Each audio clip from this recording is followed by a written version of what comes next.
Bienvenue à tous et à toutes sur le plateau des experts du sourire. C'est votre tout nouveau rendez-vous des experts du sourire pour mettre en avant ceux et celles qui s'occupent de vos sourires. Que ce soit les chirurgiens dentistes, les prothésistes dentaires, les assistants dentaires, mais également le patient qui est la finalité de tout ce que nous faisons. Et puis le grand public, évidemment, et les industriels du secteur. Nous allons parler de tout ça avec à chaque fois, à chaque numéro, des experts d'un niveau absolument extraordinaire, bien entendu. Et je serai toujours accompagné de 3 personnes. La première d'entre elles, ça va être Sophie Dalem, qu'on peut applaudir, s'il vous plaît.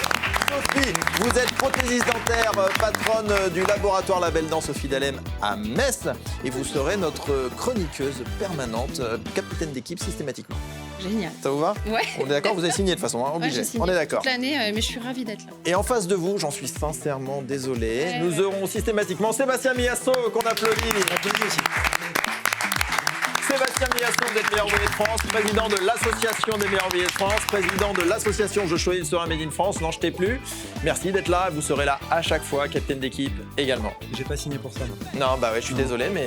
Tu ne me montres pas du tout. C'est un traquenard. Calmez-vous les enfants, calmez-vous. Alors, et la troisième personne, eh bien, c'est Big Smile qui est ici avec moi et qui sera la personne qui vous jugera, évaluera et qui me dira quelle équipe a gagné, puisque Big Smile, qui est ici sur le plateau avec moi, est également avec moi dans l'oreillette. Et donc, Big Smile me donnera les bonnes réponses et me dira laquelle des deux équipes est la plus pertinente, percutante, avec l'analyse la plus fine des sujets que nous allons aborder. L'émission, comment elle va se dérouler? Eh bien, en plusieurs temps, des temps d'échange, de débat, de discussion, avec aussi des temps de jeu, de quiz, pendant 45 à 50 minutes, ensemble pour pouvoir aborder les sujets. L'objectif de cette émission, c'est de susciter les débats, de pouvoir à un moment donné faire réfléchir, échanger, discuter, et qu'au-delà de l'émission, ça puisse faire avancer un tant soit peu les sujets, en tout cas que vous ayez envie d'en parler. Alors, pour commencer, on va parler du sujet et puis vous allez présenter vos experts qui sont avec nous. Alors, le sujet aujourd'hui, ça va être la formation professionnelle. La formation continue professionnelle, mais sur un angle particulier, car on voit souvent la formation professionnelle comme un outil qui permet d'augmenter les connaissances tout au long de la vie, évidemment, mais on la voit assez peu finalement comme un outil qui permet d'ouvrir son champ des possibles. C'est-à-dire qu'avec la formation continue, certes, on augmente les compétences, mais est-ce que c'est pas aussi un moyen de devenir quelqu'un d'autre dans notre univers, dans nos métiers, en abordant aussi d'autres sujets, d'autres compétences qui vont nous permettre d'aller peut-être plus loin, plus haut, au-delà de notre pratique au quotidien. Ça va être un peu tout le sujet, tout le débat. Et pour ça, on a 4 experts hyper légitimes sur leur domaine. Et on va commencer par Sophie. Est-ce que vous pouvez nous présenter vos 2 experts, s'il vous plaît, Sophie? Eh bien, j'ai la chance d'être accompagnée par Camille Chapon, qui est assistante dentaire à Bordeaux depuis 8 ans dans le cabinet dentaire Dentabule avec le docteur Camille Holland, qui est aussi formatrice à l'Académie d'art dentaire sur la certification des assistantes dentaires. Elle est aussi ultra présente sur les réseaux sociaux, sur TikTok, sur Instagram, où elle rassemble plus de 80 000 abonnés. C'est énorme. Bienvenue, Camille. Et elle fait donc du contenu santé, donc c'est super intéressant de l'avoir avec nous aujourd'hui. En tout cas, dans ma team, je suis super ravie. Je suis ravie aussi d'être là. Et à mes côtés, Harry Sidbon, docteur Harry Sidbon, qui est médecin vasculaire et fondateur de Médéré, un organisme de formation pour les professionnels de la santé. Donc Médéré propose des formations pour les médecins, les chirurgiens dentistes en présentiel, en distanciel, éligibles au TPC, et c'est un acteur engagé de la montée en compétences des soignants. Donc on va en apprendre des choses, Harry. Merci d'être avec nous, Harry. Merci beaucoup pour l'invitation et hâte d'échanger. Ça, c'est déjà une belle équipe. Est-ce que, Sébastien, vous vous sentez à la hauteur avec vos experts? Moi, j'ai fait une équipe aux petits oignons. Je vais faire comme si je ne les connaissais pas. Je vais lire ma fiche. Voilà. Nous avons le docteur Louis Toussaint à ma droite, qui est chirurgien dentiste à Orgeval. Il exerce une activité d'omnipratique. Il est très, très engagé dans la dentisterie d'esthétique. Il pratique activement aussi les formations continues, puisqu'il les dispense sur Paris ou autre. Il est aussi, entre autres, praticien hospitalier, rédacteur en chef de revues scientifiques telles que Quintessence, cofondateur et président de la société qui s'appelle Morpho. Voilà. Tout ça, c'est au moins ça. Félicitations. Merci. Le deuxième expert, Sébastien. Et j'ai fait une équipe dentistes prothésistes, ça me tient fort à cœur. Nous avons Jean-Max Duval, qui pour le coup est prothésiste dentaire, exclusivement en adjointe. Complète. Il est donc aussi complètement impliqué dans sa profession et dans la formation, puisqu'il enseigne à la faculté, ce qui n'est pas courant chez les prothésistes. Et je trouve que c'est vraiment un atout, un gage supplémentaire. Il est à Caen. Il a un labo dont le nom plairait beaucoup à mes enfants, c'est le labo de la petite souris. Que l'on connaît sur les réseaux sociaux, beaucoup, sur Instagram notamment, le labo de la petite souris. Très beau logo qui correspond à qui il est, parce que c'est quelqu'un qui a vécu avant d'être dans le dentaire, et voilà, ce logo, c'est le sien. Donc une équipe que vous avez choisie et vous êtes ravis d'être à j'aime mon équipe. Ouais. Moi, je l'aime, mon équipe. Merci pour la présentation. Nous allons passer maintenant au premier temps d'échange, ça va être la mise en bouche.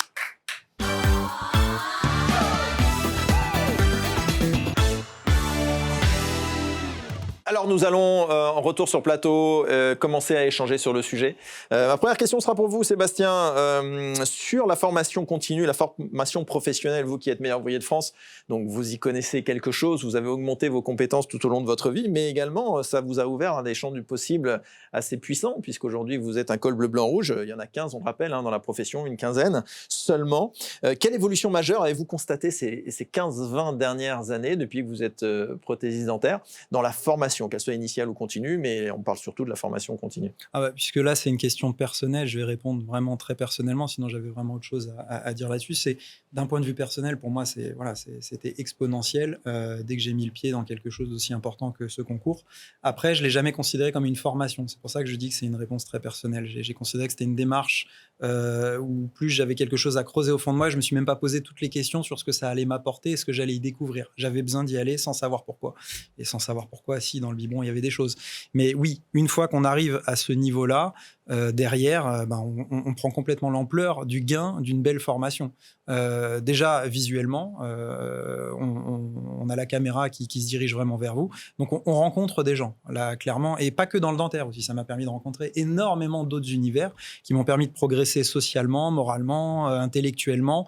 On n'est pas que dans le technique, quoi. Donc clairement là c'est important. Sophie, ça veut dire que ce que nous dit Sébastien, il y a la formation comme on l'entend, évidemment on augmente nos compétences, mais une formation comme un outil de rencontre, d'échange, c'est aussi important que l'augmentation des compétences? Je ne dirais pas le contraire, parce que je suis, je pense, une des prothésistes dentaires qui se forment le plus.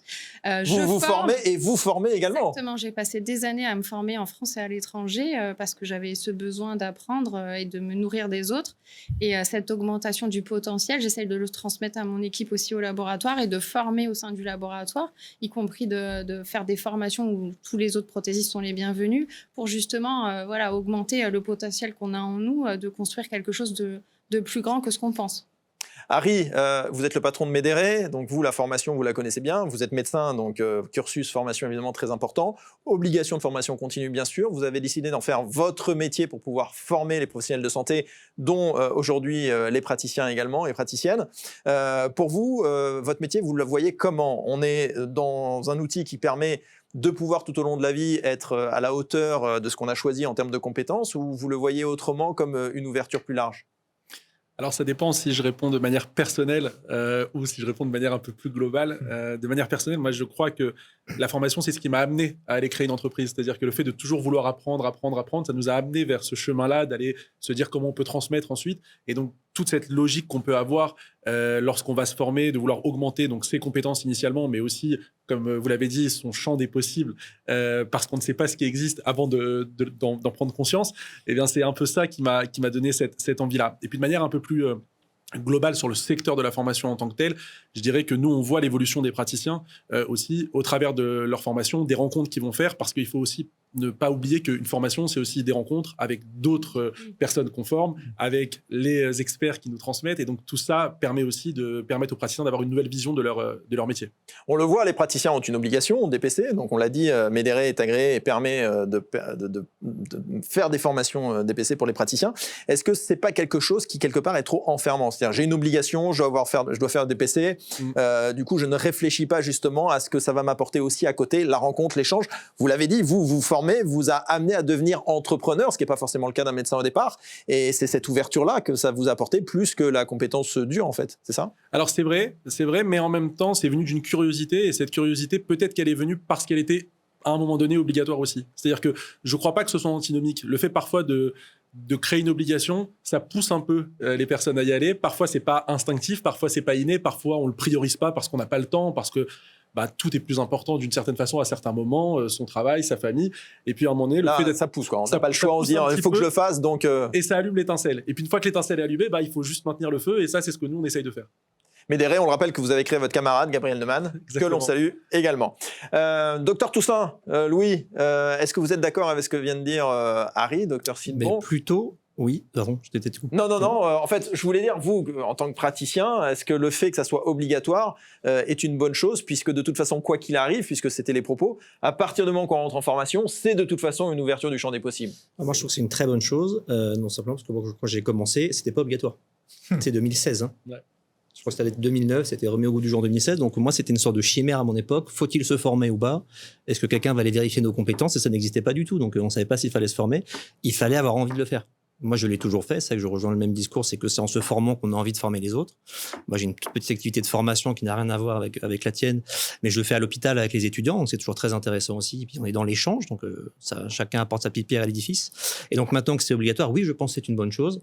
Après, effectivement, peut-être choisir sa formation en fonction de son profil personnel et savoir ce qu'on veut exactement y trouver. Mais c'est assez bizarre que ce soit en France, qu'on soit obligé de le faire, alors qu'il y a quand même des pays où l'Espagne, le Québec, les États-Unis, ça fait très longtemps qu'il faut quand même faire ce genre de formation pour avoir une requalification chaque année, ou éviter les procès. Aux États-Unis, c'est comme ça que ça se passe.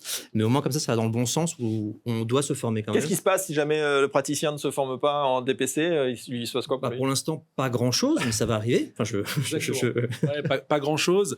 Et surtout, c'est variable selon... les types de professions, les médecins, les chirurgiens dentistes, les infirmiers ou autres, on se rend compte que la coercition n'est pas à l'ordre du jour pour l'instant. Pour certains, ça le devient de plus en plus. Chez les chirurgiens dentistes, c'est de plus en plus dur. D'ailleurs, on se rend compte que les ordres deviennent un peu plus restrictifs sur ces sujets-là. Ouais. Mais il va y avoir un alignement, puisqu'il y a un décret qui est paru, qui est le décret de la recertification.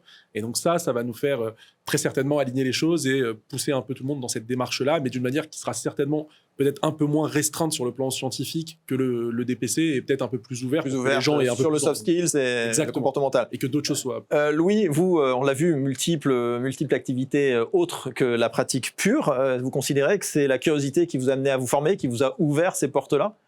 Oui, je crois que c'est exactement. C'est à force de se former, on découvre d'autres choses, et surtout pas sur le plan national, sur le plan aussi international. C'est pour ça que nous, on a un petit côté chauvin quand même en France. Mais il y a beaucoup de choses qui se passent ailleurs, que ce soit en médecine, en dentisterie. D'ailleurs, on s'est croisés à plusieurs endroits. Même nous on s'est plus souvent en dehors de l'Hexagone, je pense que Sophie et moi, j'y pense là, on s'est rencontrés sur une formation. C'est vrai, comme ça qu'on s'est connus. Quand on parle de champ des possibles, et ça vous a amené ici. Et je regrette cette formation. Quel enfer. Non mais au-delà de la difficulté d'être camarade avec un monsieur comme Sébastien Miasso, ça vous a amené à créer ce format aujourd'hui des experts du sourire. Ouais. Et à l'étranger. À Londres. Ouais. C'est d'ailleurs intéressant parce que notre génération, j'ai envie de dire, c'était une époque où il fallait lire, se déplacer, aller se former physiquement parlant, où on n'avait pas accès à tout devant un écran. Il fallait chercher ce qui n'était pas proposé à l'époque en France. Donc on cherchait ailleurs des formations haut de gamme. Jean-Max, vous en tant que prothésiste dentaire, c'est quoi votre vision de la formation? Parce que là, il n'y a pas d'obligation de la formation continue pour un prothésiste dentaire. Vous considérez que c'est essentiel, important? Alors, trois axes pour moi. Une éducation professionnelle. J'ai un maître d'apprentissage qui était très, très, très investi. C'était le référent professionnel au niveau de la Chambre des métiers. Et il nous forçait... Enfin, forcer, non, et plutôt nous proposer et nous inciter fortement chaque année à aller soit surveiller les examens, soit les corriger. Enfin, il fallait qu'on donne il nous offrait une journée de notre temps de travail par an pour aller dans la formation.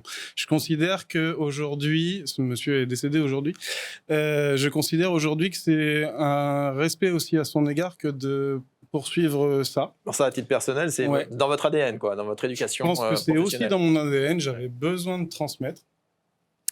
Et en dernier lieu, tous les prothésistes qui sont autour de cette table savent très bien à quel point c'est difficile pour un apprenant de chercher un endroit où apprendre. Donc si on ne montre pas l'exemple, je ne vois pas comment... Donc aussi pour montrer l'exemple. Bravo. Camille, vous, à l'Académie d'Art Dentaire, on l'a dit, au campus de Bordeaux, vous changez littéralement des vies, puisque en formation, c'est de la formation continue, quelque part, c'est de la certification professionnelle assistant dentaire, donc c'est des personnes qui sont dans des univers complètement différents, et pour la plupart en reconversion, et parce qu'elles viennent se former, elles découvrent un nouvel univers, une nouvelle vie. Vous la voyez comme ça, la formation continue ? Je la vois comme ça à travers la formation, à travers aussi mes réseaux. J'ai des personnes parfois qui ont démarré cette formation parce qu'ils sont tombés sur mes vidéos sur les réseaux sociaux. Donc c'est hyper touchant. On rappelle, vous êtes sur TikTok, hein, vous avez plus de 80 000 abonnés, vous êtes sur Insta également. Et du coup, c'est hyper touchant. Ça les surprend de me voir, moi, en tant que formatrice. Et c'est un besoin, c'est une nécessité pour moi de me nourrir aussi de la formation. Parce que c'est des moments de partage, c'est des moments où on peut rendre des gens passionnés par leur métier, parce que je suis passionnée par mon métier et j'ai ce besoin de rendre les gens passionnés, surtout qu'on est dans un métier à l'approche des patients. Donc on se doit d'être passionné, on ne peut pas faire ce boulot comme un simple boulot alimentaire. Donc c'est ce que j'essaye d'amener déjà dans la formation initiale.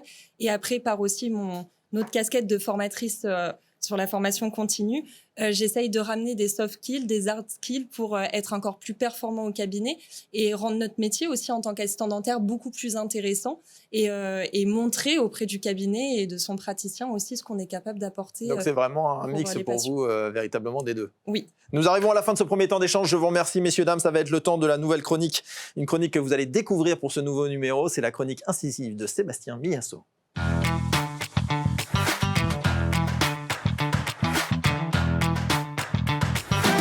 Alors Sébastien, une chronique pour vous, et puis tout à l'heure on aura une chronique innovation pour Sophie Dalem, et à chaque numéro des experts du sourire, vous retrouverez nos deux grands experts dans leur chronique spécifique, et là c'est la chronique incisive, c'est à vous Sébastien. Votre indulgence, c'est ma première. Mais merci Camille d'avoir introduit avec le mot passion, parce que je crois que je vais un petit peu en parler. Voilà, la formation continue dans le dentaire, je dis c'est un peu comme un régime alimentaire.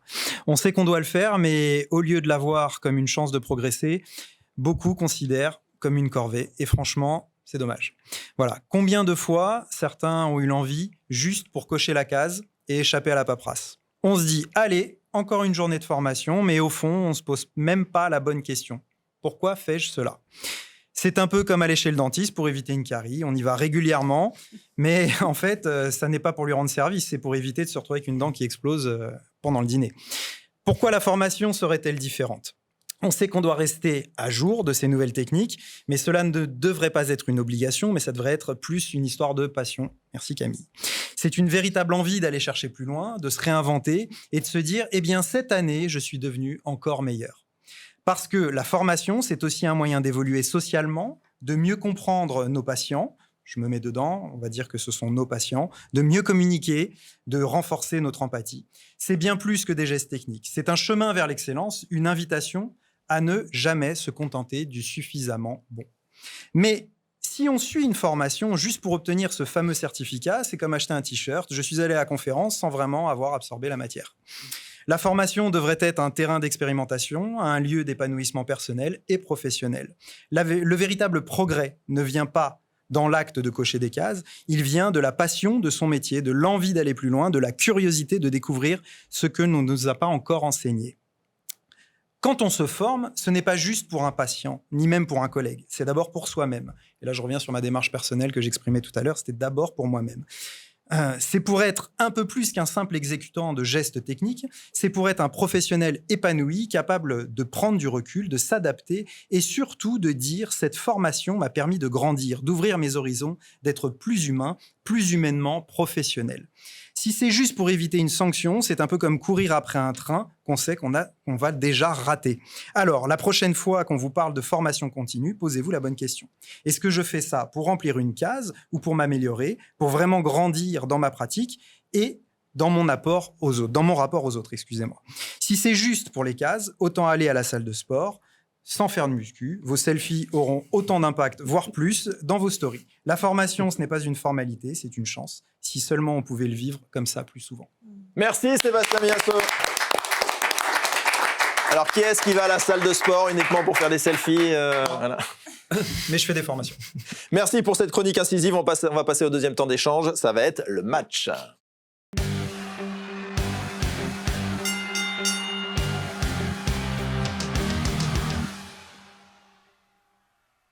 Nous allons découvrir le match tous ensemble. Le match, c'est vraiment deux équipes qui s'affrontent. Vous allez avoir une première question sur un premier round et vous aurez 45 secondes chacun pour y répondre. 45 secondes. J'ai Big Smile qui, dans l'oreille, me dira attention, 5 secondes. Et là, je vous couperai la parole. Je serai intransigeant.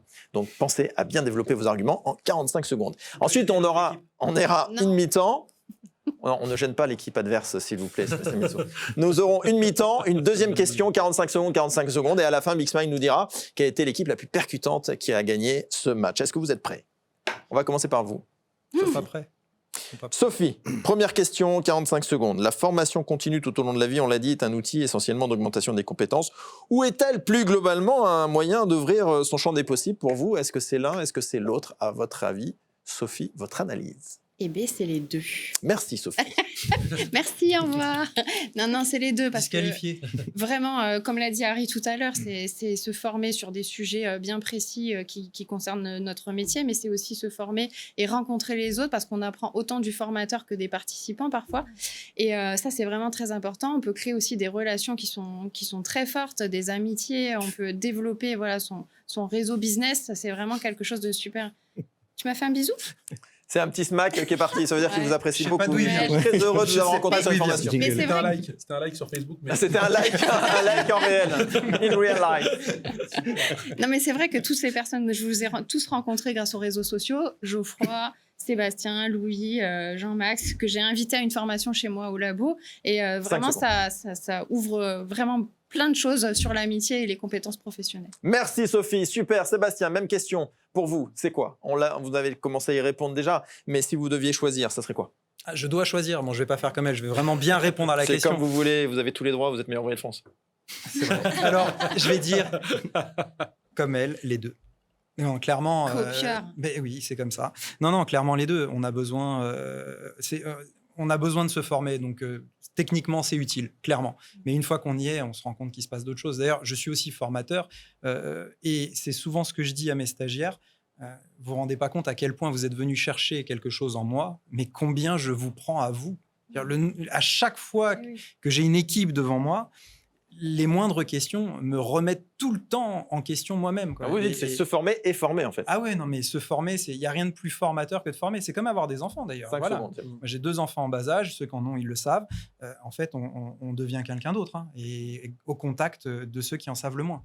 Merci Sébastien. Harry, c'est à vous. Harry, est-ce que vous pensez qu'on est plus sur de la formation des compétences ou du comportement? Alors c'est sûr, je vais être obligé de choisir, histoire de montrer qu'il y a quand même une petite orientation d'un côté. Non, plus sérieusement, je crois que c'est principalement une augmentation du champ des possibles. Et je vais dire pourquoi. En fait, il faut comprendre que lorsque une personne se forme, en fait, elle n'a pas conscience de tout ce qu'elle va apprendre au décours. Et il y a une capacité de départ pour vouloir se former, indépendamment de l'obligation dont on a parlé, qui est la capacité de remise en question. C'est-à-dire que si je me forme, c'est que déjà, je pense que j'ai des choses à apprendre. Et cette démarche-là, c'est la démarche qui sauve le patient de manière générale, parce que c'est la démarche qui fait qu'on n'est pas sûr de nous à chaque acte, mais qu'au contraire, on se dit à chaque acte que peut-être qu'on a un doute, peut-être que donc on peut se remettre en question et on peut faire avancer notre propre pratique et aussi le soin du patient. Et donc c'est pour ça que je crois plutôt à l'amélioration du champ des possibles. Magnifique sur le fil, bravo Harry, merci. Docteur Toussaint, oui, pour vous alors, c'est quoi? Moi, je mettrais quand même en premier plan cette formation initiale quand même, parce qu'on a des activités qui sont de plus en plus spécifiques, surtout chez nous. Bon, on n'est pas dans la chirurgie vasculaire, donc, loin de là, clinique, quoi, mais dans un premier temps, j'ai envie de dire, sachant qu'on a la parodontie, l'endodontie, l'implantologie, la pédodontie, ne pas oublier les enfants aussi, c'est important. Et on est obligé de se former quand même pour avoir un minimum de bagage technique et scientifique, pour arriver à comprendre ce qu'on fait et puis en connaître les évolutions, c'est sûr. Mais après, c'est sûr que c'est assez réducteur dans le sens où, quand on a un cabinet, où on travaille à l'hôpital, il faut savoir gérer l'humain, tout ce qui se passe autour. Et ça, c'est pas dans les bouquins de la fac qu'on l'apprend. Et on est obligé de se former par rapport à ça, d'encadrer les équipes qui sont avec nous. Et puis ça, que le côté assistante, je suis en plein dedans en ce moment. On a plein de choses à apprendre. Elles ont plein de choses à nous apprendre aussi. Et c'est malheureusement une société qu'on gère. Et puis avec des patients aussi au milieu. Donc on peut pas savoir tout faire. Donc effectivement, on s'élargit au fur et à mesure. Mais en gardant, je pense, quand même une petite obligation sur le plan scientifique, d'avoir une petite connaissance à jour pour correspondre aux données acquises de la science, tout simplement. Merci Louis, merci Camille. Pour ma part, j'allais répondre les deux et puis je vais essayer de prendre une décision aussi, d'ouvrir le champ des possibles parce qu'en tant qu'assistant dentaire, on a vraiment notre place auprès des patients et dans le cabinet dentaire et le fait de pouvoir se former, s'informer, se nourrir aussi de l'autre, j'aime beaucoup cette phrase-là, ça nous permet d'avoir un rôle encore plus important. Donc, d'ouvrir le champ des possibles, ça nous permet de ramener l'éco-responsabilité au cabinet dentaire, de se former en pédodontie, de travailler sur la communication pour toujours être plus à l'aise et surtout plus performant avec les patients et de réduire le stress aussi qu'ils peuvent avoir au fauteuil parce qu'on sait qu'on est aussi grandement là pour les rassurer ou traduire le discours des chirurgiens dentistes, parfois qui n'est pas toujours évident et un peu trop scientifique pour eux. Et pour réussir aussi à chaperonner la communication entre les différents intervenants, les prothésistes dentaires notamment, les commerciaux et tous ceux en fait qui pourraient rentrer. On sent qu'il y a vraiment un sujet sur la communication vous concernant et quelque part le fait de se former sous cette communication vous a sans doute amené dans la curiosité par rapport à votre activité dans les réseaux sociaux parce que c'est de la communication. Donc là on est vraiment au cœur d'une ouverture des champs des possibles qui vous amène dans un autre domaine que celui qui est le domaine initial et qui va nourrir le domaine initial. Donc l'exemple est prégnant. Et j'en ai fait une formation d'ailleurs sur la communication parce que se former et former. Et voilà. Jean-Max. Alors, pour moi, ça va pas être facile parce que ça va être difficile de trouver quelque chose de mieux que les 5 autres qui sont passés devant moi. Néanmoins, je vais quand même essayer de mettre en avant 2 choses. Le fait de se former, ça permet en premier lieu, et ça m'importe, de revoir les fondamentaux. Donc ça, je trouve que c'est très très bien. Si on se forme pas, on a tendance à avoir un petit ego de son micro-monde qui se construit. Et je pense que c'est délétère pour beaucoup de choses, que ce soit techniquement ou au niveau de nos relations humaines. Ensuite, le fait de se former, moi j'ai un proverbe qui dit que plus je me forme, plus je me rends compte que je ne sais rien. L'humilité. Et ça nous permet de se remettre un petit peu au pied du mur et de faire un peu preuve d'humilité aussi. Merci Jean-Max, super. Donc ce round 1 est terminé, on fait une première mi-temps. Et le round 2, maintenant, je vais vous poser la deuxième question. Donnez-nous un exemple, on va commencer par vous Sébastien, d'importance majeure de la formation continue comme augmentation des compétences et un exemple d'ouverture du champ des possibles que vous auriez comme ça en tête, que vous connaissez, l'un et l'autre. Un exemple majeur, ouais. C'est sur quelque chose de très personnel techniquement. Ce que vous voulez. Non, clairement, je vais rester sur le fait que l'exemple majeur, c'est faire la rencontre d'autres professionnels, tout simplement. Donc ça, c'est ça, c'est ce qui vous a permis. Oui. Donc ça, c'est sur l'ouverture des champs des possibles et sur l'augmentation des compétences. Techniquement, il y a toujours des nouvelles choses. Clairement, la technologie est sans cesse en évolution, donc on a constamment besoin de découvrir ce qui se passe. Et voilà, sans parler de quelque chose en particulier, techniquement, dans des métiers aussi techniques que les nôtres, je me réemploie. Il y a toujours des choses à apprendre. Voilà, d'autant plus avec les évolutions constantes. Vous êtes à la tête de ça, vous, Sophie. C'est très important pour vous, l'évolution technologique dans votre laboratoire à Metz, la Belle Dent, Sophie Dalem. Sophie, un exemple d'ouverture des champs des possibles et un exemple d'augmentation des compétences. Augmentation des compétences, toutes les formations que je fais m'apportent, que ce soit sur la céramique, sur peu importe, la CFAO, on apprend toujours, on apprend aussi avec les praticiens, parce que les formations communes, pour moi, sont très importantes, d'avoir des vraies formations qui vont dans la même direction et connaître et apprendre les mêmes choses. On est toujours sur la rencontre. Hein. Ouais, c'est toujours ça, et vraiment d'avoir quelque chose qui se mêle, connaître le côté cabinet, connaître le côté labo, pour vraiment aller dans la même direction, celle du patient. Et après, Excuse-moi, il n'y en a pas assez. Praticien, prothésiste. Parce que c'est vrai que là, tu soulignes quelque chose et pour le coup... Vous avez 5 secondes de plus parce qu'il vous a coupé la parole. Attends, je voulais dire aussi que... Donc ça, c'est hyper important. Les formations communes, praticiens, prothésistes, avec les assistants dentaires, ça, c'est vraiment hyper important. Merci, Sophie. Jean-Max, comme ça, vous ne serez pas le dernier. Un exemple de chaque. Attendez pas. Non, je suis prêt au dépourvu. Ah, mais on est comme ça, c'est experts du sourire, on aime bien déstabiliser un petit peu. En premier lieu, c'est les rencontres, effectivement. Oui. Ça, dans le champ des possibles pour vous, c'est ça. La base, c'est ça. C'est le fait de rencontrer des personnes de votre même corporation, prothésistes dentaires, ou justement cette ouverture vers les praticiens et les assistants dentaires? Ah non, au contraire, justement des gens d'autres horizons.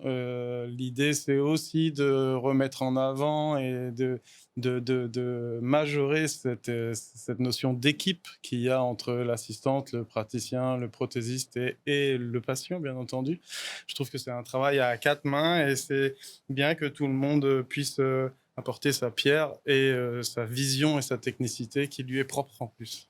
Donc, merci Jean-Max. Camille. Ok, je suis aussi prise au dépourvu. Je dirais que il y a un élément, moi, qui m'a marqué, même deux dans ma carrière et qui sont très récents. Premièrement, c'est une formation qu'on a fait tous ensemble en équipe. Et ça, je trouve ça hyper chouette parce qu'on repart tous avec les mêmes notions au même moment. Et surtout, ça nous permet de passer un moment un peu tous ensemble. Et la formation était mieux se connaître pour mieux communiquer. Ce qui permet aussi de comprendre un petit peu les réactions que chacun va pouvoir avoir au cours de nos journées, de nos semaines. Un stress, une mauvaise nouvelle ou à l'inverse, des bonnes nouvelles, des moments un peu de joie. Et la deuxième chose aussi qui m'a marquée, c'est lorsqu'on a pris en charge, parce que le docteur Camille Lauland est à la fois pédodontiste et omnipraticienne, a pris en charge un patient ayant un trouble du spectre autistique. Et là, je me suis dit qu'on avait aussi grandement à apprendre sur la prise en charge des patients handicapés, qui sont malheureusement un petit peu des patients qui ne sont pas toujours pris en charge dans tous les cabinets. Merci Camille. Docteur Toussaint, Louis? Alors moi, sur le plan professionnel, je sais qu'on apprend encore tous les jours. Donc, j'ai la chance d'appartenir à un groupe, la Bioémulation Internationale, où je suis tout petit. Bioémulation Internationale, très excellent. Final, je suis ces gens-là, je m'en imprègne tous les jours et j'ai une activité très spécifique sur la dentisterie adhésive qui évolue tous les 3 mois. C'est pas compliqué, donc si on ne se tient pas à jour, c'est sûr que c'est assez concret, mais on n'est pas à jour des protocoles. Et puis donc là, on est vraiment sur la partie clinique pure, on est vraiment sur l'augmentation des compétences nécessaires. Ça paraît très... C'est vraiment... En fait, c'est la base. C'est-à-dire que si on fait ça, on ne peut même plus envisager de se former parce qu'on a perdu. Ça m'apporte au quotidien et puis on est obligé de se tenir un jour. Et après, sur le côté des champs des possibles, je dirais que ça a plutôt ouvert moi, la porte des laboratoires, où depuis 5-6 ans, je vais tout le temps dans les laboratoires. Je pense que j'ai plus d'amis prothésistes que dentistes d'ailleurs. Et ça, je pense que c'est un appel ou pas? Vous avez besoin d'amis chirurgiens-dentistes? On peut faire un appel. Non, mais je crois que c'est une thématique qui va arriver sur le Made in France. Je veux dire, on parle de laboratoire de prothésistes français. La première étape pour nous en tant que dentistes, c'est d'aller dans les laboratoires. Quoi. Après, il y a le côté des assistantes, il y a plein de choses autour. Et moi, c'est ce que m'a apporté, c'est cette ouverture du champ des possibles, où la formation, c'est pas que notre fauteuil, il y a ce qui se passe aussi autour. Et je pense que c'est important. Le Made in France, c'est important. On en parlera dans une émission. L'année prochaine, on en parlera sur une prochaine émission qui sera passionnante. On vous en dira plus. Harry. Alors, sur l'amélioration des compétences, il y a un sujet qui est... J'avais lu une statistique à l'époque sur le fait que la connaissance médicale, et au sens large donc, elle double avec un rythme qui est extrême. Je ne sais plus si c'est toutes les semaines ou tous les mois. Enfin, c'est quelque chose qui est quasiment impossible à absorber individuellement. Et donc, le fait de pouvoir avoir des formations de qualité ou avoir des rencontres de qualité permet justement d'améliorer rapidement ses compétences sur ce sujet-là. Parce que sinon, on ne pourrait pas être au fait de tout ce qui existe et on se deviendrait très rapidement obsolète, on va dire.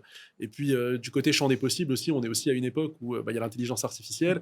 Des choses vont se passer et on a besoin, nous aussi, d'apprendre à appréhender l'outil pour justement devenir des médecins augmentés, des dentistes augmentés, des prothésistes augmentés, et de telle sorte que cet outil nous permette d'aller plus loin. Et donc ça, c'est aussi une augmentation du champ des possibles et une amélioration des compétences pures en même temps. Merci Harry, bravo à vous deux équipes. Donc, on va voir qui a gagné. Je vais demander à Big Smile de vous départager et savoir qui est-ce qui a gagné ces 2 rounds. Eh bien, écoutez, ah oui, oh là là, incroyable. Nous sommes sur une égalité absolument parfaite. Félicitations, bravo l'équipe de Sophie Dallem, bravo l'équipe de Sébastien, bravo, félicitations. Très très bien répondu sur l'ensemble. Nous allons passer maintenant à notre prochaine rubrique qui est le sourire en quiz.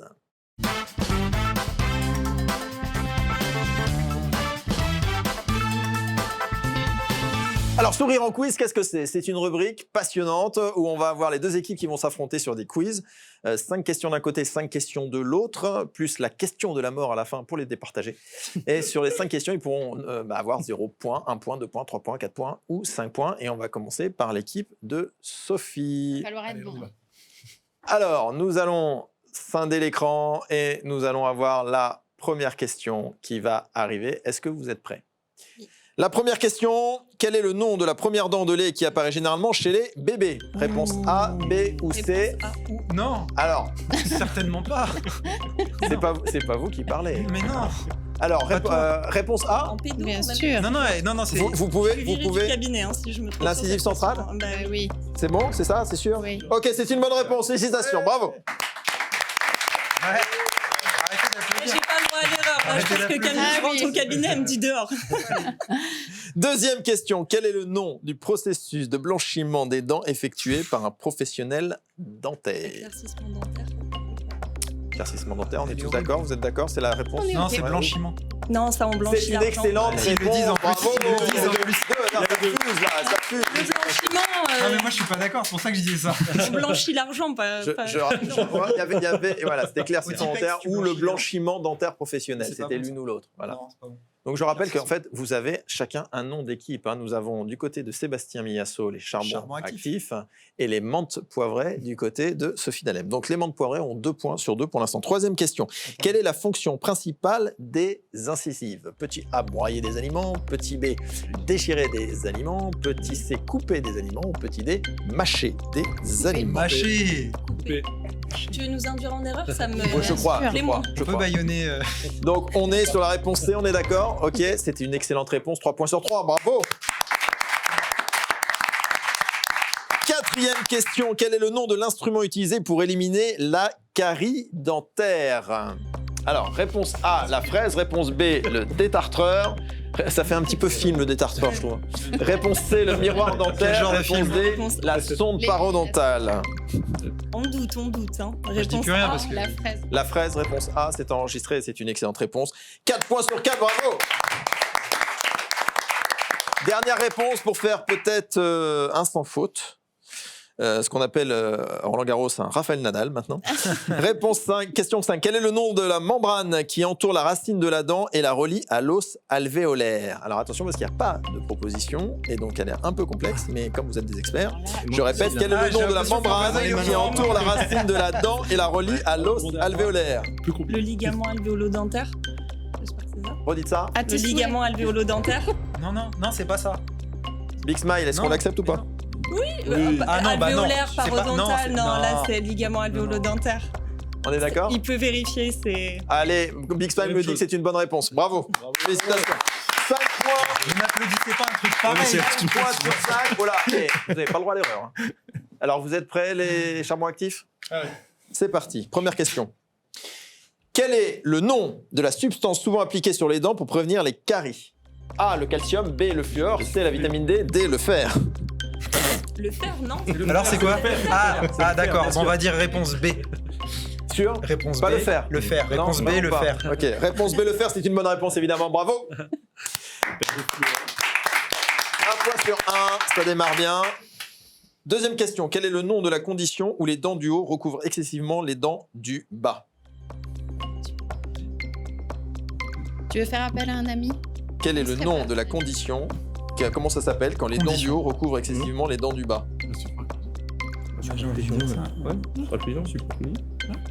Supraclusie. Bravo, c'est une excellente réponse, la supraclusion ou l'overbite aussi. Prochaine question. Quel est le nom de la condition où les dents sont sensibles au chaud et au froid? Comment ça s'appelle quand les dents sont sensibles au chaud et au froid? A, l'hypersensibilité dentaire. B, la carie. C, la parodontite. D, la gingivite. Vous pouvez répéter la question? Ah bah oui. Eh bien, évidemment, c'est la réponse A. Bravo, félicitations. Avant-dernière question pour vous, les charbons actifs. Quel est le nom de la partie de la dent qui est située sous la gencive et qui n'est pas visible? Non, faut vraiment répondre. Voilà, Si jamais vous vous trompez, en tout cas, vous changez de métier. La racine, je veux bien. Ah, on est Voilà, sympa, la racine. Bravo. Super. Dernière question. Quel est le nom de la technique de radiographie couramment utilisée en dentisterie pour obtenir une vue complète des dents et des mâchoires? A, B, C ou D? Tu mets la B. Alors, Et tu l'as dit, moi j'arrive pas à les lire. On me dit dans mon oreillette droite la B. Non, je lis pas d'ici. C'est inquiétant. la B, c'est la panoramique dentaire. Eh ben apparemment c'est la B. C'est une excellente réponse, bravo, 5 sur 5. Alors, évidemment, dans ces cas-là, qu'est-ce qui se passe? Il faut les départager. Pour les départager, on va sortir le buzzer, s'il vous plaît, messieurs, dames. À nous. Aïe, aïe, aïe. Pour la Attention. question de la mort, la dernière la question. question. Alors attention, c'est une question de rapidité. Rapidité. C'est une question de rapidité. Donc il faut Les buzzer. questions sont aussi dures qu'avant ou pas? Et C'était très dur. Là, pour ça, c'est qu'on buzz d'avance. vous pouvez buzzer d'avance. Courir. Mais si jamais vous vous trompez, ça C'est va quoi ce à l'autre son, là? équipe. Ah oui. D'accord? Ça marche, ouais. Alors oui, donc ça sera vos sons systématiquement. Moi je veux l'autre. Non, Non. vous aurez toujours ce son-là. Et tu vas nous dire d'arrêter un moment ou pas? C'est énervant, hein? C'est énervant. Pas pour moi. Alors, la question. Quel est le nom de la technique utilisée pour remplacer une dent manquante par une racine artificielle en titane? Là, C'était là. Non, non. C'est nous. Non. Régie, Big Smile. C'était nous. Ouais. Smile. Big Smile, qui est-ce qui a buzzé en premier? C'est les charbons. Donc c'est nous. Ouais. Alors, Ah, la alors. réponse. On prend notre temps. Quel est le nom de la technique utilisée pour remplacer une unanimement. dent manquante par une racine artificielle en titane? L'implantologie. L'implantologie. On est d'accord? Vous êtes d'accord? Ouais. Le chef a dit ça. Ouais. C'est pas ça. Vous Si. n'avez pas un doute, non? Non. C'est une excellente réponse, c'est l'implant dentaire, bravo! Donc ce quiz est remporté par les charbons actifs, bravo à vous. Et maintenant que nous avons fait ce quiz, nous allons aller sur une chronique innovation, qui est la toute première chronique innovation de Sophie Dalem, s'il vous plaît, messieurs, dames. Allez.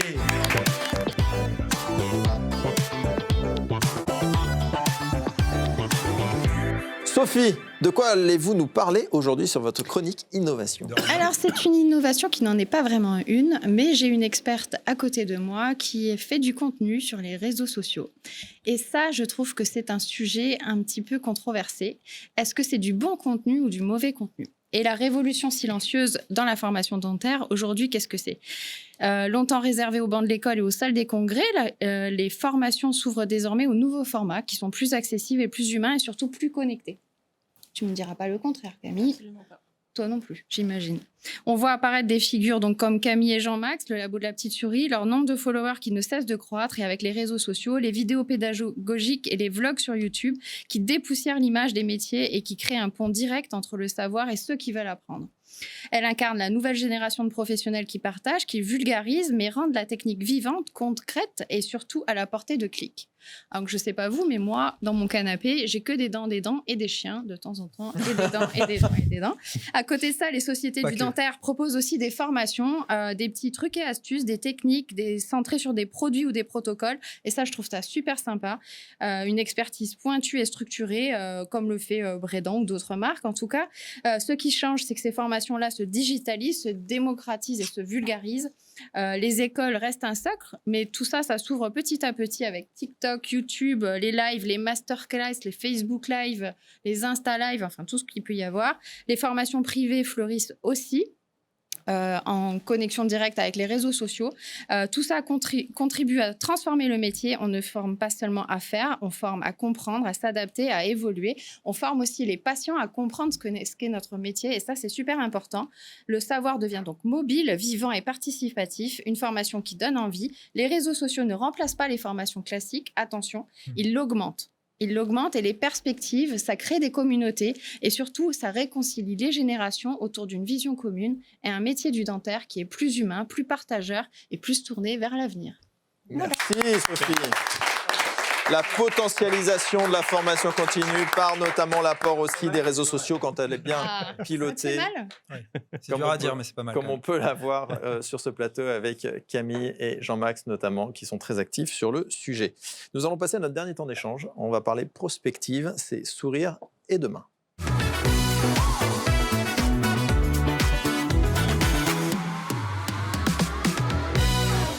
On le voit, il y a de plus en plus d'acteurs sur le marché de la formation. Certains sont plus ou moins légitimes. Nous avons évidemment des organismes très respectés et hyper légitimes comme le vôtre, Dr Sidbon. Je pense notamment aussi à des industriels qui sont sur ce marché-là et pas seulement pour leurs clients. Je pense à la société Bredon, par exemple, dont c'est l'ADN. Hein, on le sait, puisqu'on travaille tous, vous travaillez tous avec Bredon, puisqu'ils vont du chirurgien dentiste au prothésiste dentaire, à l'assistant dentaire. Enfin, ils font vraiment l'ensemble. Et ils ont cet ADN de la formation continue, donc ils sont en fait, c'est une entreprise qui est acteur, véritablement. Beaucoup d'industriels sont acteurs de la formation continue, mais la plupart sont acteurs pour leurs clients, quelque part, et ils les accompagnent, et c'est une excellente chose. Mais il faut savoir que, par exemple, Bredon, pas forcément uniquement pour les clients aussi, donc c'est la Bredon Academy, très important. Qui est-ce qui travaille avec Bredon autour de la table? Bon, bah voilà, les prothésistes et chirurgiens dentistes, en fait. Ok, très bien. Vous avez déjà profité de la Bredon Academy? Oui. Oui, ça a été super parce qu'en fait, ils vendent pas uniquement des produits, ils vendent toute la formation qu'il y a autour. Ils sont vraiment rassembleurs sur ça et c'est. Et là, on rencontre des gens, j'imagine. Ah aussi, oui, ouais. on rencontre des prothésistes, on rencontre des praticiens. Ils font office de hub un peu. Ouais. Et c'est exceptionnel parce qu'on en apprend plus sur les matériaux qui peuvent vous proposer et c'est vraiment génial. Et pourquoi les marques ne vont pas plus vers ça, vers une ouverture globale comme ils font sur la formation continue, pour que demain, on sache que quand on va chez n'importe quel industriel qui est un partenaire de nos métiers, on puisse se dire, bah, là, ils ont la capacité de rassembler parce que de toute façon, ils parlent à tout le monde. Pourquoi c'est quelque chose qui ne se fait pas plus? Peut-être qu'ils n'ont pas tous la chance de bien réfléchir, tout simplement, parce que quand on voit ce que ça donne et l'intérêt, on se pose tous le même pourquoi, c'est clairement. Et puis en plus, avec une société comme Brédan, comme on disait là, eux, ils ne font pas que de faire de la formation continue. En plus, ils font en sorte que le milieu aille mieux, puisqu'ils mélangent les praticiens, les prothésistes. Et on l'a vu, c'est un élément essentiel, ça, de la rencontre et de c'est fondamental. Et de l'échange. Et eux, ils l'ont compris depuis toujours. Mais ils ont la chance aussi d'être dans le cabinet et d'être chez le prothésiste. Donc, avec leurs produits, qui ont toujours été des produits précurseurs de qualité, ils ont la chance de pouvoir toucher vraiment ceux qui veulent faire le mieux et ils les mettent en connexion.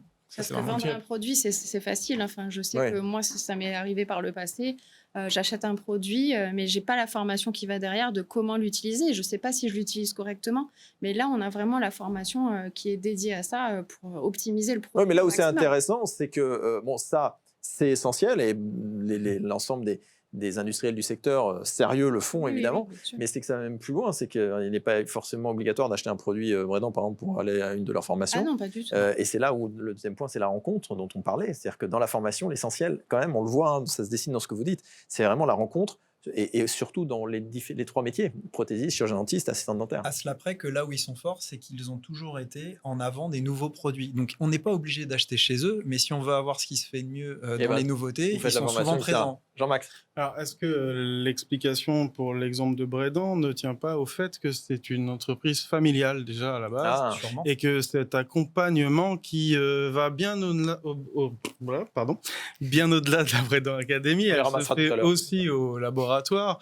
Je sais que c'est très régulier quand j'ai besoin de tester un nouveau produit qu'on vienne presque de manière amicale, me le présenter et me former au laboratoire. Juste pour moi, ça, c'est quelque chose qui ne se voit pas beaucoup ailleurs. À l'académie, vous faites de la formation continue pour les assistantes dentaires? On fait de la formation les prothésistes dentaires et les assistants dentaires pour les assistantes dentaires. Parce que c'est essentiel et parce qu'on se doit de poursuivre ce travail de formation avec les alumni finalement de l'académie. Donc c'est un plaisir déjà de revoir les élèves ou les apprenants qu'on aurait eu au départ et ensuite de leur retransmettre un nouveau partage et que eux-mêmes nous envoient en fait leur feedback de ce qu'ils ont appris au cabinet après dans leur pratique quotidienne. Donc c'est un moment de partage, c'est un moment. Et si on n'est pas alumni de l'académie, on peut quand même venir. On peut bien sûr quand même venir. Ouvert. C'est comme pour Brédan, quoi. C'est ouvert vraiment à tout le monde. C'est une entreprise familiale aussi et c'est toujours un plaisir de recevoir chacun et chacune pour partager ces moments de formation et d'échange et d'information. Entreprise familiale créée par Isabelle Dutel qui sera une de nos invitées sur une prochaine émission. On aura le plaisir d'avoir un autre col bleu, blanc, rouge. Vous ne ferez pas la tête. Vous serez content, ça va? Ça devrait aller. Ça devrait aller. Je la veux dans mon équipe. Harry, ok, c'est noté. Harry Médéré, dans 3 ans, 4 ans, 5 ans, c'est quoi en termes de formation? C'est quoi les enjeux pour vous sur la formation? Alors, beaucoup d'enjeux sur les différents sujets qui vont être déjà la pédagogie, comment elle va évoluer au travers, on en a pas un peu parlé, de l'intelligence artificielle, des nouvelles compétences, de l'ouverture aux soft skills, des enjeux réglementaires aussi, de voir justement, on a parlé tout à l'heure du DPC, de toutes les obligations qui étaient inhérentes, mais de se dire est-ce qu'on va avoir plus de champs pour aller plus loin justement et pour permettre aux praticiens et à tout ce qui va autour de leur permettre d'aller plus loin dans les soft skills, dans les hard skills et dans tout ce qui leur permet d'améliorer leurs compétences au quotidien. Et puis encore toujours des rencontres. Nous, on a créé ce concept des rencontres Médéré qui est un peu un concept qui nous est propre. On a appelé ça les rencontres parce que c'est justement ça le principe initial. Donc là, vous êtes au cœur de ce qu'on dit, c'est-à-dire que la formation sert à rencontrer et à augmenter ses compétences, mais à rencontrer en fait. À rencontrer. Et c'est comme les ça. rencontres Médéré, vous avez appelé ça. Exactement. Au cœur de ça. Au cœur de ça, parce que pour nous, les rencontres, c'était avant tout de la formation et des temps d'échange. On est extrêmement strict dans les horaires, justement, pour permettre aux gens de se rencontrer à des moments extrêmement précis. Cette année, on est au Collectionneur en été et au Parc des Princes en hiver. Ah oui, donc c'est des belles rencontres. Génial. C'est des belles rencontres, ouais. On invite tout le monde d'ailleurs. Ça va. Tout le monde est invité. C'est noté. Vous tapez sur Internet Aristide Bon, SIP, BON, Médéré, et vous serez... Attendez, nous aussi, on invite du monde. On invite qui, nous? Louis, avec toutes vos fonctions et là où vous êtes, vous avez parlé de bioémulation. Comment voyez-vous la formation dans 2, 3, 4 ans? Ça va très vite là, avec les nouvelles technologies, etc. Est-ce que ça va changer déjà notre façon d'apprendre? Est-ce qu'on va aller plus justement vers la volonté d'échange et de rencontre et la manière dont on va apprendre? Comment vous voyez les choses? Oui, je pense qu'on ne peut pas malheureusement passer outre une formation virtuelle maintenant, avec plein de choses qu'on peut apprendre. Mais peut-être que le côté intelligence artificielle peut nous aider à cibler, par contre, peut-être les compétences qu'on voudrait acquérir en plus. Mais retirer peut-être le côté relationnel, du coup. Bien évidemment, et surtout sur le côté quand même plus ou moins manuel, parce que il y a peut-être un robot demain qui nous remplacera, mais on n'en est pas encore là. Et quand moi je veux les étudiants sortir quand même chaque année, il faut avoir conscience quand même qu'on a une expérience à acquérir quand même, et puis il y a on en revient encore à la Bredin Academy, des travaux pratiques, des workshops à faire ensemble. Ça, on peut pas l'apprendre. Si tous les gens qui regardaient Top Chef venaient cuistot 3 étoiles, on le saurait. Comme ça, vous, Jean-Max, dans le champ des possibles, vous êtes formé par rapport à une passion, parce que vous êtes aussi un artiste, véritablement. Au-delà d'être l'artiste prothésiste, vous êtes un artiste, vous peignez, vous dessinez énormément. Oui. C'est quelque chose qui fait partie de votre quotidien, et ça, c'est lié à une curiosité d'un autre environnement, quelque part. Vous êtes formé à ça ? C'est lié à une curiosité. Alors, je me suis mis à la peinture après avoir arrêté la prothèse une fois. J'ai arrêté la prothèse 2 fois, tout dans ma vie. Et c'est lié aussi à une envie. Je pense que c'est intrinsèque, en fait. Si je suis là aujourd'hui, c'est que j'ai envie de partager, d'échanger. Et vous avez même fait une collab avec une marque de casquettes ou de vêtements, ouais. C'est ça. J'ai beaucoup d'amis dans le monde du dentaire, qu'ils soient dentistes, vendeur de textiles ou prothésiste, effectivement, et le but du jeu, c'est de de mutualiser peut-être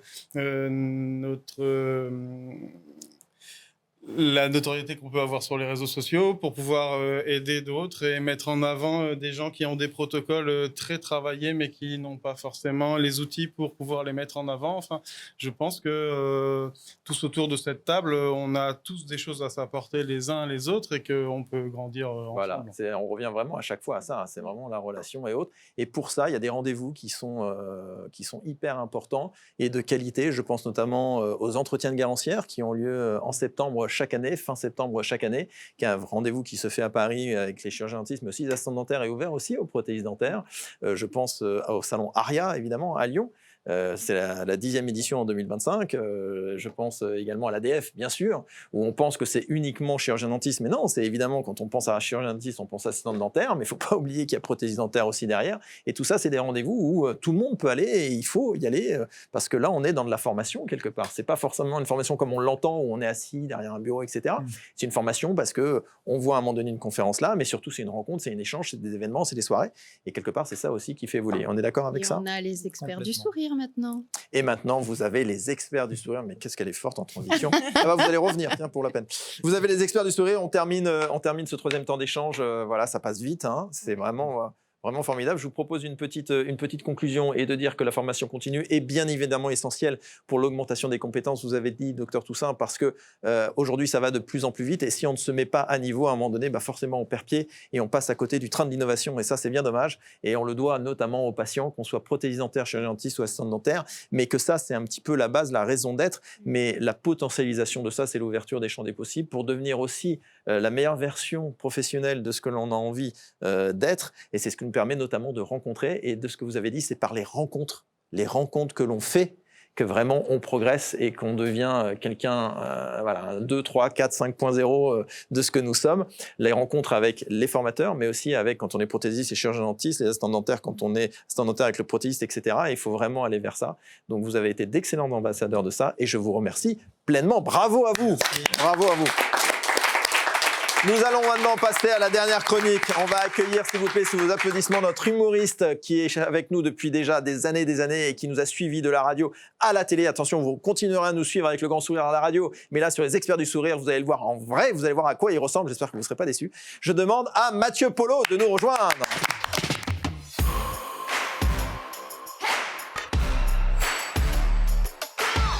J'espère que vous ne serez pas déçus, c'est physiquement, parce que quand on entend une voix suave comme ça, d'un coup, il en met un physique. Bon, moi, je vous trouve très beau, il n'y a pas de souci. Hein. Vous êtes déçus ou pas, du coup ? Ok. C'est à vous, Mathieu. Merci, bonjour à tous et à toutes. Bon, comme vous le savez, aujourd'hui, le thème, c'est donc la formation continue. Donc, je me suis vraiment plié à la discipline. Donc, attention à ne pas confondre avec la déformation continue, cet ouvrage autobiographique des frères Bogdanov. Paix à leur âme, d'ailleurs. Bon, en même temps, eux, c'était darwinien, c'est la sélection naturelle. 300 de QI, mais 72 ans, personne à risque. Non, on ne fera pas vacciner. Allez, ça dégage. La formation continue, donc à ne pas confondre non plus avec l'information continue. Ce fameux slogan de BFM TV, vous savez, quand tu regardes leur chaîne, tu dis qu'ils auraient peut-être mieux fait de prioriser la pertinence à la continuité. Mais bon, ça, c'est autre chose. Moi, la formation, ça me connaît. Pour de vrai, post-bac, j'ai fait, accrochez-vous bien, 2 années de médecine, 4 ans de droit, 1 an d'histoire de l'art, 4 ans de conservatoire. Ouais, Sébastien, t'es mort de rire, merci.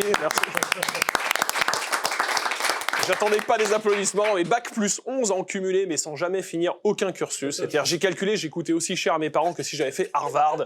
Sauf que moi, à l'arrivée, je suis con à traire une poule. Voilà, c'est ça.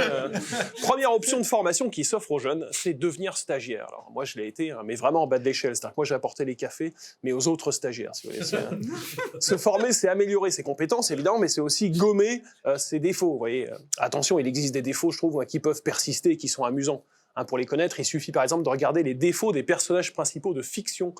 Par exemple, l'avare de Molière, vous savez, qui est radin, Monk de la série du même nom, vous savez, qui est maniaque, ou plus récemment, par exemple, le film d'animation Moi moche et méchant. Vous voyez, c'est vrai que suivre les aventures d'un personnage méchant, ça reste rigolo et acceptable. C'est vrai, on verrait rarement un film Pixar intitulé « Moi moche et pédophile » ou « Moi moche et raciste ». Vous voyez, donc il y a peu de chance.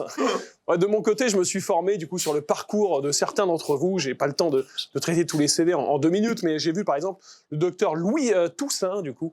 Enchanté, j'ai vu que vous étiez adepte de la bioémulation, un biomimétisme. J'ai vu, c'est quand on imite les propriétés d'un animal ou d'un végétal pour créer une invention. C'est vrai, c'est un peu ça. Par exemple, pour améliorer l'aviation, on a cherché, vous voyez, à imiter le faucon. Ah mais je regrette, on n'a encore jamais vu un faucon facturer 90 €, un bagage cabine. Ryanair a pas dû s'inspirer d'un faucon, d'un vrai con à la rigueur, ça je vois bien. Mais Jean-Max Duval, enchanté, j'ai vu aussi votre CV très intéressant. Quant à vous, vous avez ouvert un laboratoire dentaire nommé le labo de la petite souris, vous en avez parlé précédemment. Bon là, on sent que c'était vraiment pour donner un côté mignon à quelque chose qui de base, la dent ne l'est pas beaucoup. Je pense que vous auriez ouvert une agence funéraire, vous l'auriez appelé l'agence du petit asticot.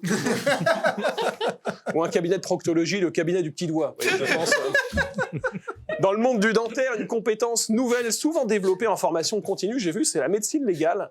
On en avait parlé, Geoffroy, avec l'identification des victimes par les dents. Bon, dans ce métier, il y a des enquêtes plus rapides que d'autres. J'imagine, un avion de ligne se crache avec Béatrice Dalle à bord.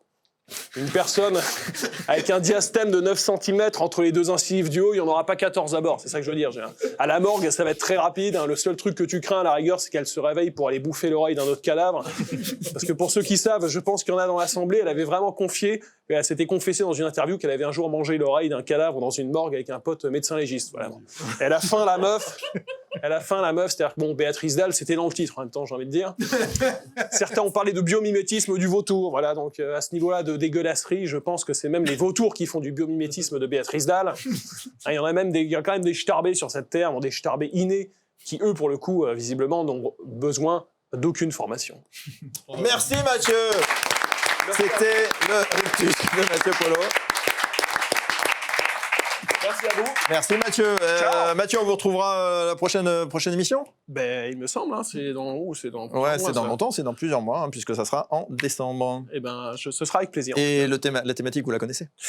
Oui, c'est le 100% français. Non, pas du tout. Non, c'est pas ça. Ça sera l'année prochaine. Parce qu'on a déjà toutes les thématiques. La prochaine, ça sera la dentisterie de demain. Ça sera absolument passionnant. On va parler de prospective et on parlera avec des experts qui sont des pros de l'intelligence artificielle et de l'univers dentaire, de la dentisterie de demain. Je vous sens très intéressé déjà. Oui, tout à fait. Ouais. Ça sera magnifique. Je prépare des choses déjà. Ouais, merci. Merci, un grand bravo. Ciao. Eh bien, merci à vous. Je voudrais vraiment remercier déjà Sébastien et Sophie pour ce premier numéro. Ça s'est bien passé. Ça va. Allez, dans le fond, ça va. On recommence. Ouais, allez. Je te sens un peu déçu. C'est mieux que ce que je pensais. Ah bah voilà. Merci Louis, docteur Toussaint, de votre présence. On peut l'applaudir bien fort. Merci Jean-Max d'être venu aussi. Merci Camille de votre présence également. Harry, merci. Bonne rencontre, Médéré à vous. Et donc l'idée était vraiment d'échanger pour pouvoir mettre en avant ceux qui s'occupent de nos sourires. Je crois que nous l'avons fait, on continuera à le faire. Prochaine mission, on l'a dit, ça sera en décembre, ça sera la dentisterie de demain. N'hésitez pas à partager, à liker, à nous re-regarder encore et à nous dire ce que vous en avez pensé. En tout cas, nous on a pris beaucoup de plaisir à le faire. On vous dit à très vite et d'ici là, n'oubliez pas, gardez le sourire.